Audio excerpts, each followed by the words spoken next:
Hi, good morning. എല്ലാവർക്കും സുഖമാണോ? എല്ലാവരും ചായയൊക്കെ കഴിച്ചോ? ഞാൻ ഇന്നൊരു ചെറിയ കുമ്പളങ്ങക്കറി വയ്ക്കാൻ വേണ്ടി പോവുകയാണ്. ഒത്തിരി വലിയ കറിയൊന്നുമില്ല, ഇച്ചിരി ചെറിയ ഒരു കറിയാണ്. അതിനുവേണ്ടി ഞാൻ കുറച്ച് കുമ്പളങ്ങ അരിഞ്ഞ് വെച്ചിട്ടുണ്ട്.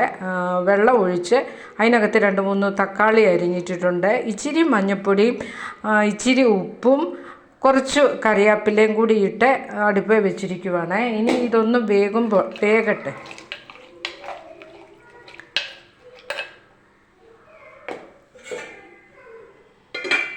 ഇത് വേകുമ്പോഴത്തേക്കിന് ഞാൻ ഈ തേങ്ങായി വരച്ച് ആ തേങ്ങയ്ക്കകത്ത് ഇത് കുഞ്ഞ് കാന്താരിമുളകാണ് കേട്ടോ. ഇതിന് നല്ല എരിവുണ്ട്.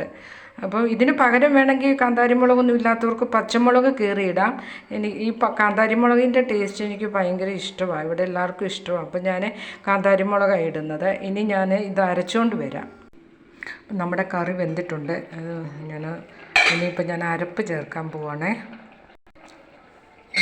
അരച്ചിരിക്കുന്നത് ഇതാണ്, ഇത് ചേർക്കാൻ പോവുക. ഞാൻ ഇതിനകത്തൊരു ശകലം ജീരകപ്പൊടി ചേർക്കുക. ജീരകം അല്ല, ഞാൻ ഇച്ചിരി ജീരകപ്പൊടിയാണ് ചേർക്കുന്നത്, അതുകൊണ്ട് അന്നേരം പറയാം. ഞാൻ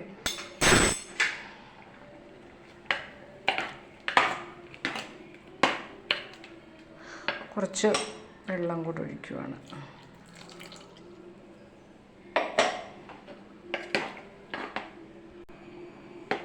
തിളച്ച് വരുന്നുണ്ട്. അപ്പോൾ ഞാൻ തീ ഇച്ചിരി കുറച്ച് വെക്കാൻ പോവാണേ.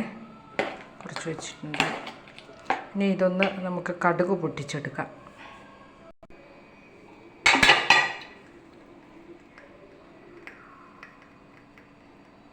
എണ്ണയൊഴിച്ചു.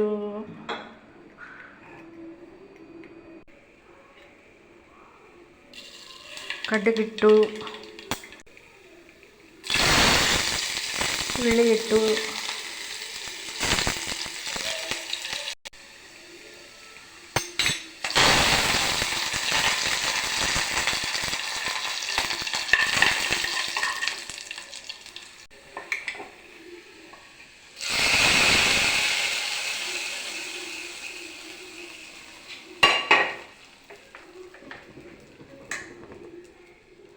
അപ്പം കണ്ടോ, കുമ്പളങ്ങക്കറി റെഡി ആയിട്ടുണ്ട്.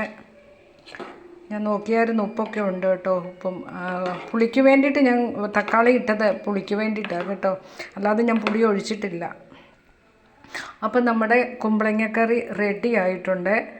അപ്പം എല്ലാവരും ഉണ്ടാക്കി നോക്കുക. കാണുന്നവർ ദയവ് ചെയ്ത് എനിക്ക് സബ്സ്ക്രൈബ്, ലൈക്ക് ഒക്കെ ചെയ്യണം കേട്ടോ. അപ്പോൾ വീണ്ടും കണ്ടുമുട്ടുന്നത് വരെ ദൈവം എല്ലാവരെയും അനുഗ്രഹിക്കട്ടെ, എല്ലാവരും സന്തോഷത്തോടു കൂടി ഇരിക്കട്ടെ എന്ന് പ്രാർത്ഥിക്കുന്നു. Okay, by.